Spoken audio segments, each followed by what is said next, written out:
জামাত ইসলামী কর্তৃক মনোনীত পিরোজপুর 2 আসনের সম্মানিত প্রার্থী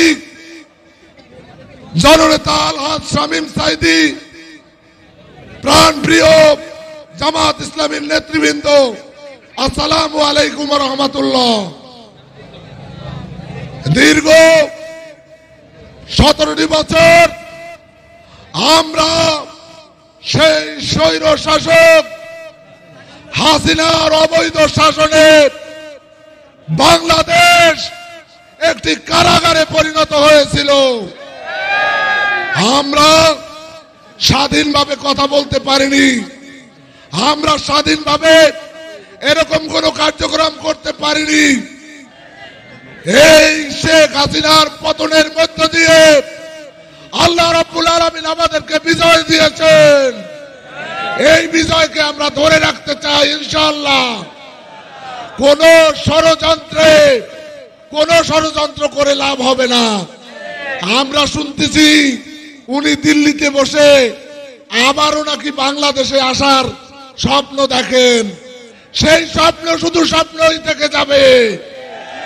বাংলাদেশের মানুষ এই আওয়ামী লীগকে, এই খুনি হাসিনাকে বাংলাদেশে আর দেখতে চায় না। বাংলাদেশে চায় তবে ফাঁসির মঞ্চে।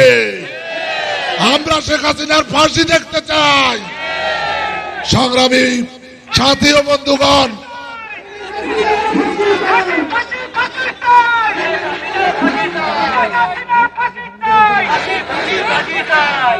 সংগ্রামী সাথী ও বন্ধুগণ, আপনাদের জন্য এই পিরোজপুর 2 আসনে বাংলাদেশ জামাত ইসলামী একজন সৎ যোগ্য প্রার্থী ঘোষণা করেছেন।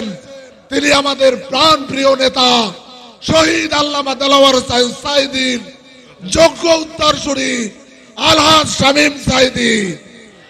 আমরা প্রমাণ করে দিতে চাই আল্লামা সাঈদীকে অন্যায়ভাবে শহীদ করা হয়েছে।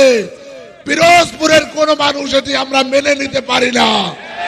এটি প্রমাণ করব আমরা শামীম সাঈদীকে বিজয়ের মাধ্যমে ইনশাআল্লাহ। শামীম সাঈদীকে দাঁড়িপাল্লা মার্কায় বিজয় না করে আমরা ঘরে ফিরে যাব না ইনশাআল্লাহ। এই প্রত্যাশা করে